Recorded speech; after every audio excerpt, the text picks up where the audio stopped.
Let's talk about Patrick Williams, number one draft pick from a couple years ago, from a basketball podcast me and Dante once had, which is Ball Don't Lie.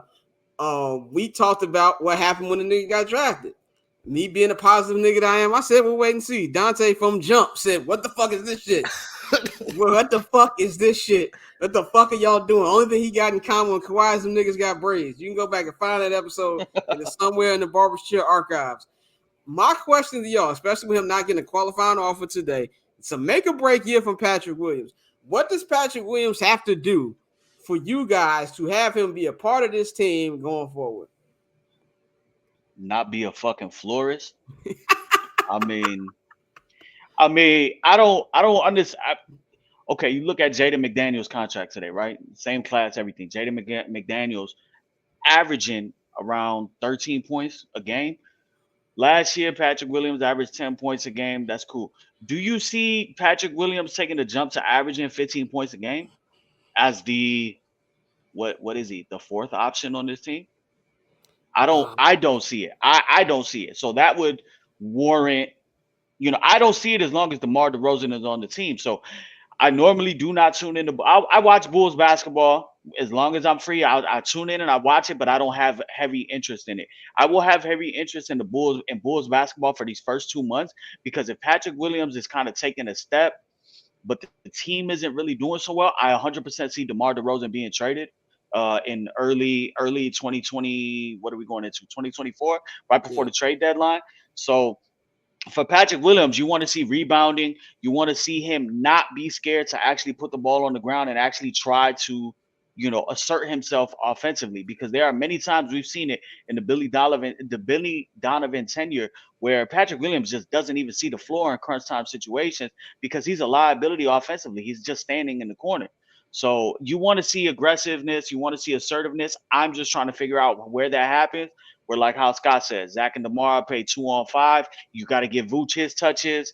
And where is Patrick Williams getting his 15 points a game? Where is he getting his 10 to 12 shots a game? I mean, yeah, to answer that, do I think he can average 15 points a game? If nobody else is on this team, yes. Yes, if there was nobody else on this team, sure. He has too much of a calm demeanor, too much of a nonchalant demeanor to tell those ball hogging niggas and DeMar and Zach, give me the goddamn ball. He doesn't have that in him enough to me to believe he can average 15 points. He has the potential, but like we've been talking about since this motherfucker got drafted, potential. If he had that dog of, yo, give me the basketball, and I honestly feel Zach and DeMar would give him the ball more if they knew he was aggressive 24/7. They don't give him the ball more because they know he's not aggressive. It's not just, we don't want to give Pat the ball. So I think I have no expectations for this dude. None. I can't tell you what he's going to do this year. I don't fucking know what he's going to do this year. He could average 10 points a game. He could average 18.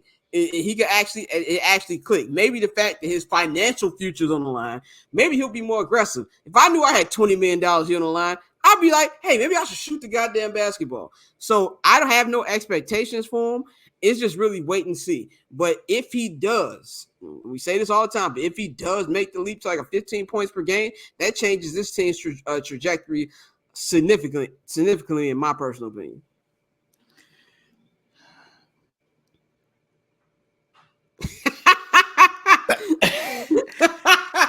With everything y'all have just said, how can I legit expect anything from this man? Like, because I mean, with the way the team is structured and what I would want from him in order to give him a new contract, he's not going to sniff anywhere close to 15 points a game. Like, we could say, okay, make a jump and make more of an impact on the defensive end of the ball, but yeah, that's only going to go so far. At this point, you still want to see a guy you selected with the 4th overall pick put the ball in the bucket. And, at this point, he has not done that at a consistent clip.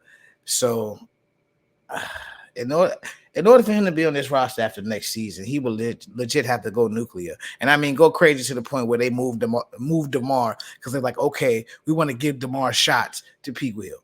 And we all know that ain't going to fucking happen. So it is a make or break season, but I think that shit going to break. And the more we talk about it, I just talked about all of Ryan Pohl's draft picks. But AK is right there. Where's Dalen Terry? Where is Ao is a backup, but what are we gonna see from Ao?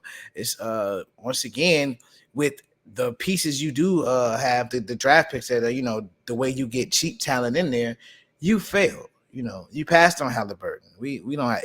I'm sure Lotto still tells you about that, but it's one of those things where. Yeah, as soon as I see that nigga Lotto next week, I know that's first thing he gonna bring. That's the first thing he gonna say. Of course. What did the Flores do? He gonna ask you, right? What did the Flores do? Did he get a contract? Because Halliburton did. Like Halliburton got a max in a draft where we needed a point guard, but instead they went the Lonzo route, and obviously nobody would have foresaw what happened to Lonzo. But still, you go and get Halliburton, you don't have to spend that money on a point guard. You can go and address your team in other ways. And Halliburton was not a sure thing, but at the very least, he was a starting level point guard on a team that needed a distributor, that needed a playmaker. He came into his own scoring, and the rest is history. But yeah, like, I will never get over that pick because it made so much sense with who the running mates were.